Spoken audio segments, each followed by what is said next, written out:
हाँ, तो स्टूडेंट अपन पढ़ रहे थे राजस्थान की नदियाँ। नदियों के अंदर देखो, मैंने अरब सागर की नदियाँ पूरी करा दी। बंगाल की खाड़ी में भी एक सबसे बड़ी नदी आती है, बंगाल की खाड़ी की चंबल नदी, वो मैंने कंप्लीट करवा दी है। अब मैं पढ़ाने जा रहा हूँ राजस्थान की सबसे इम्पोर्टेंट नदी भी बोला जाता है। कौन सी? बनास। बनास नदी। कोई भी नदी को याद करना हो तो पहले उसके उद्भव स्थल को याद रखना, वो कहां से निकल रही है, और उसके पश्चात उस नदी के जिलों को क्रम से याद रखना। हमेशा जिले हमेशा क्रम वाइज याद होने चाहिए नदियों को। जब आप नदियां अच्छी तरीके से पढ़ लोगे ना, जब नदियां आपको याद हो गई ना, तो जिंदगी में अलग ही कॉन्फिडेंस आएगा। जब तक नदियां याद नहीं होती ना, तो कॉन्फिडेंस नहीं आता है जीके के अंदर। इसलिए नदियों को याद करना बहुत जरूरी है। कैसे भी करके, भले रट्टे मारो, कुछ भी करके नदियां याद करनी ही पड़ेगी अगर नौकरी लगना है तो। बनास नदी। अब बनास नदी के बहुत सारे उपनाम है। कोई इसे वर्णासा कहता है, वर्णासा। कोई इसे विशिष्टि कहते हैं, विशिष्टि। कोई इस नदी को कहते हैं वन की आशा, वन की आशा। वन की आशा ही वर्णासा हो गई।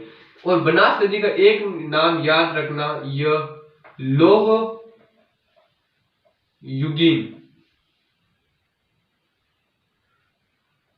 लोह युगीन सभ्यता की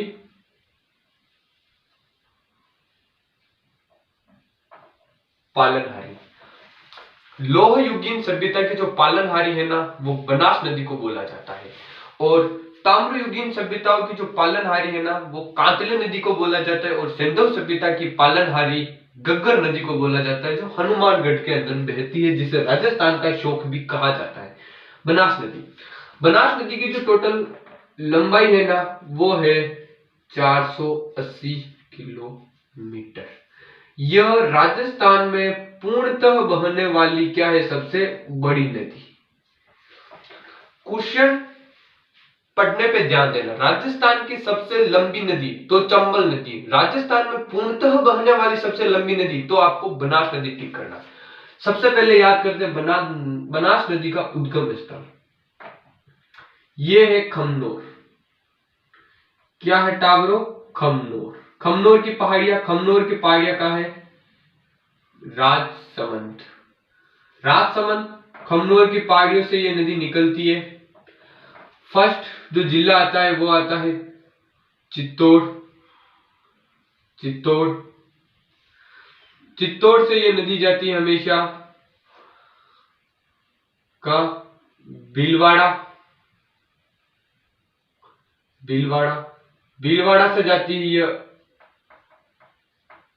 अजमेर। अजमेर के बाद जाती है टोंक। टोंक से जाती है सवाई माधोपुर। सवाई माधोपुर। सवाई माधोपुर से ये किस में मिल जाती है? चंबल नदी के अंदर मिल जाती है। खमनोर की पहाड़ियों से निकली ये नदी राजसमंद में चित्तौड़ गई। चित्तौड़ के बाद भीलवाड़ा। भीलवाड़ा के बाद में अजमेर। अजमेर के बाद में टोंक। टोंक के बाद में सवाई माधोपुर। सवाई माधोपुर के बाद में चंबल नदी के अंदर त्रिवेणी संगम हो जाता है। यहां उदयपुर। उदयपुर में एक जगह है आयड़। आयड़। यहां से कौन सी नदी निकलती है? आयड़ नदी। कौन सी नदी निकलती? आयड़ नदी। ये थोड़ी आगे जाती है, यहां पर एक झील आती है उदय सागर। उदय सागर झील आती है। उदय सागर झील के पश्चात मैं एक बार इसको मिटा रहा हूं, ये तो आपको झीलें याद करने हैं। मैं एक बार पूरा विस्तृत तरीके से नदी को समझा रहा हूं। उदय सागर झील। उदय सागर झील उदयपुर के अंदर है। यहां से आयड़ नदी का नाम है ना, ये क्या बन जाता है? बेड़च। बेड़च नदी। और यहां है एमपी। एमपी से आती है एक नदी है गंभीरी। गंभीरी नदी।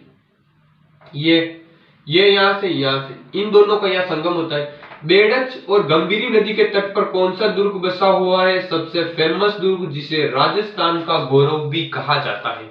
राजस्थान का गौरव बाजरे को भी कहा जाता है, खेजड़ी को भी कहा जाता है, और चित्तौड़गढ़ दुर्ग को भी राजस्थान का गौरव कहा जाता है, जो मैसा पठार चित्तौड़ के अंदर 620 मीटर ऊंचाई पर बना हुआ है। राजस्थान में सर्वाधिक साके चित्तौड़गढ़ दुर्ग में हुए थे।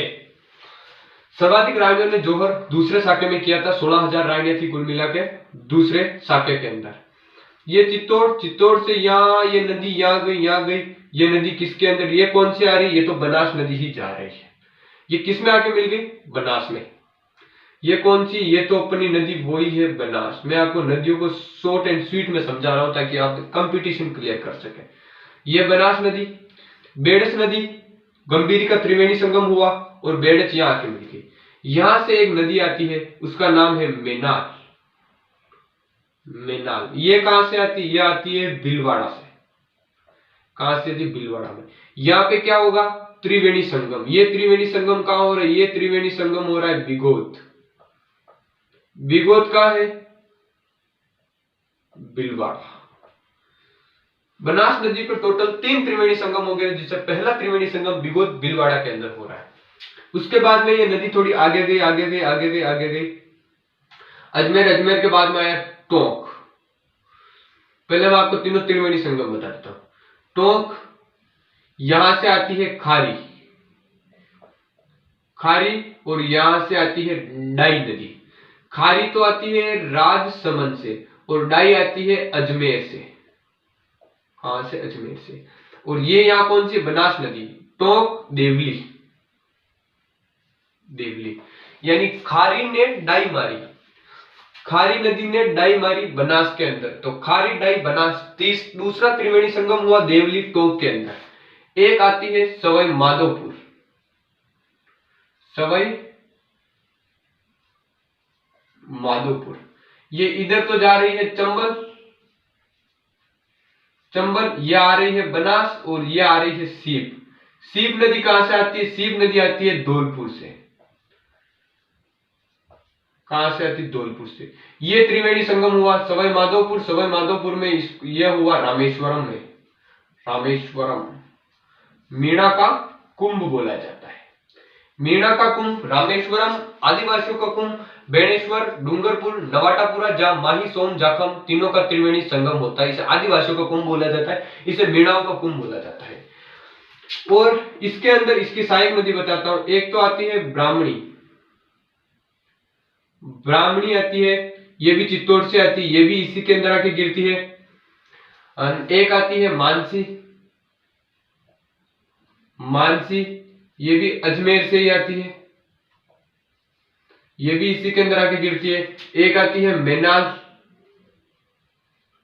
मेनाल, ये कहां से आती है, ये आती है बस्सी, बस्सी जयपुर से आती है। बस्सी शब्द याद रखना, बस्सी राजस्थान में 2 है, एक तो बस्सी चित्तल की चहल पहल। चित्तौड़गढ़ जो सागवान के लिए फेमस है, सीता माता अभ्यारण्य जो प्रतापगढ़ और चित्तौड़गढ़ के अंदर फैला हुआ है, वहां पे भी सागवान की लकड़ी के लिए फेमस है, और बस्सी चित्तौड़गढ़ में भी है। और एक मेनाल नदी कहां से आ रही है, बस्सी जयपुर में आ रही है। ये आपकी बनास नदी हो गई है। खमनोर की पहाड़ियां, राजसमंद से ये उद्भव हुई बनास नदी। सबसे पहले जिला चित्तौड़ के अंदर आई, राजसमंद से आई चित्तौड़, यहां से आई आयड़ नदी। आयड़ नदी कहां से निकलती है, आयड़ नदी निकलती है उदयपुर से। कहां से आई, उदयपुर से आई। उदय सागर के बाद इसका नाम बेड़च नदी हो गया। इधर गंभीरी नदी आ रही है एमपी से, चित्तौड़गढ़ दुर्ग बेड़च और गंभीरी नदी के संगम पर बना हुआ है, यहां पर बना हुआ है चित्तौड़गढ़ दुर्ग। पहला त्रिवेणी संगम बिगोत के अंदर होता है, जिसके अंदर बेड़च, मेनाल और बनास तीनों का त्रिवेणी संगम हो। आगे गया, आगे अजमेर आएगा, अजमेर के बाद में टोंक, टोंक देवली के अंदर त्रिवेणी संगम हुआ। खारी ने डाई मारी, खारी ने डाई मारी, टोंक के अंदर जाके गिरी, यानी बनास नदी में गिरी। तीसरा त्रिवेणी संगम सवाई माधोपुर में होगा, चंबल, बनास, सीप, धौलपुर से आई सीप नदी, त्रिवेणी संगम हो गया रामेश्वरम। और ये आगे जाके किसमें मिल गए, चंबल नदी की जाके मिल गए। मानसी नदी अजमेर से आ रही है, मेनाल नदी बस्सी जयपुर से आ रही है, ब्राह्मणी चित्तौड़गढ़ से आ रही है। ये हो गई इसकी बनास नदी की सहायक नदियां। इसके तीनों त्रिवेणी संगम में लिख रहा हूं। एक तो होता है बीबीएम, बीबीएम, बीबीएम कहां हो रहा है, बेड़च, बेड़च, ब से बेड़च, ब से बनास, म से मेनाल, ये हो रहा है बिगोत, बिगोत, भीलवाड़ा, भीलवाड़ा। एक क्या आ रही है, खारी, खारी ने डाई मारी टोंक के अंदर। एक बीएससी, ये दो तो आपको स्ट्रिक्ट से याद होगा, बीएससी यानी बनास, सीप और चंबल। ये त्रिवेणी संगम क्या हो रहा है, सवाई माधोपुर में, सवाई माधोपुर के अंदर हो रहा है। और तीसरा आप याद रख लेना, खारी ने क्या की,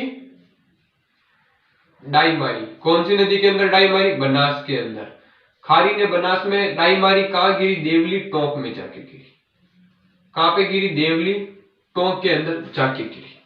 यह आपकी बनास नदी एक शॉर्ट एंड स्वीट कंपटीशन के लिए आपकी बनास नदी तैयार है। इससे बाहर कोई भी क्वेश्चन नहीं जाएगा। बांध याद रखने हो तो मोरेल बांध जो भी बनास नदी पे है वो कहां है, सवाई माधोपुर के अंदर बना हुआ है। ईसरदास बांध जो सवाई माधोपुर के अंदर बना हुआ है। बिसलपुर बांध जो टोंक में बना हुआ है। क्वेश्चन आ जाए बनास बांध कहां है, तो बनास बांध राजसमंद में नहीं है। बनास बांध कहां बना हुआ है, मैंने कल बताया था, पश्चिमी बनास नदी जिसके ऊपर दो बांध बने होते हैं, गोकुलभाई भट्ट बांध, एक बनास बांध। बनास बांध सिरोही के अंदर बना हुआ। और राजसमंद बांध की बात आ जाए ना, राजसमंद बांध कहां है, तो ये राजसमंद जिले में न होकर अलवर के अंदर है। उदयनाथ पहाड़ी उदयपुर में नहीं है, यह अलवर के अंदर है। यह आपकी जो बनास नदी थी वो कंप्लीट हो गई। एक बार मैं रिपीट मार रहा हूं बस, तुरंत एंड फटाफट। तो आप याद रख लेना, बनास नदी के सबसे पहले उपनाम याद करने हैं, वर्णासा या विशिष्टि या वन की आशा या लोहयुगीन सभ्यताओं की जननी बोला जाता है। बनास नदी का उद्गम हुआ था खमनोर राजसमंद से गया, कहां गई थी, राजसमंद चित्तौड़ भीलवाड़ा अजमेर टोंक सवाई माधोपुर और चंबल नदी में जाके आगे मिल गई। सबसे पहला त्रिवेणी संगम होता है। पहला त्रिवेणी संगम कहां हुआ था, पहला त्रिवेणी संगम बिगोद भीलवाड़ा के अंदर हुआ था। मैनाल आ रही थी भीलवाड़ा से, आयड़ नदी का नाम आगे बेड़च नदी पड़ गया था। मैनाल बेड़च और बनास तीनों का त्रिवेणी संगम हुआ था बिगोद भीलवाड़ा के अंदर। दूसरा त्रिवेणी संगम देखते हैं, देवली टोंक के अंदर हुआ था। देवली टोंक के अंदर खारी ने डाई मारी, बनास नदी के अंदर। दूसरा त्रिवेणी संगम कंप्लीट। तीसरा बीएससी से याद रख लेना, बनास सीप और चंबल। तीसरा त्रिवेणी संगम रामेश्वरम सवाई माधोपुर के अंदर हुआ था, जिसे मीणाओं का कुंभ बोला जाता है। और इस नदी की टोटल लंबाई 480 किलोमीटर है। पूर्णतः राजस्थान में बहने वाली सबसे लंबी नदी के नाम से इसको जाना जाता है। बनास बांध याद रखना सिरोही के अंदर है, राजसमंद में नहीं है बस। और यह आपका कंप्लीट होता हुआ, इसके अंदर गंभीरी नदी आ रही है, वो एमपी से आके मिल रही है। और पूर्णतः राजस्थान की सबसे बड़ी नदी है। लोहयुगीन सभ्यताओं की जननी बनास नदी। ताम्रयुगीन सभ्यताओं तो काफी टिक कर देना। और सिंधु सभ्यता पूछे तो घग्गर नदी, जिस राजस्थान का शोक बोला जाता है, जो हनुमानगढ़ टिब्बी से राजस्थान में प्रवेश करती है। राजस्थान की अंतरराष्ट्रीय नदी है जो पाकिस्तान फकरा के अंदर जाके मिलती है। जब मैं आपको राजस्थान की अंतर प्रवाह की नदियां पढ़ाऊंगा तब मैं आपको घग्गर नदी भी कंप्लीट करवा दूंगा। और यह आपकी नदियां होती हुई कंप्लीट। थैंक यू दोस्तों।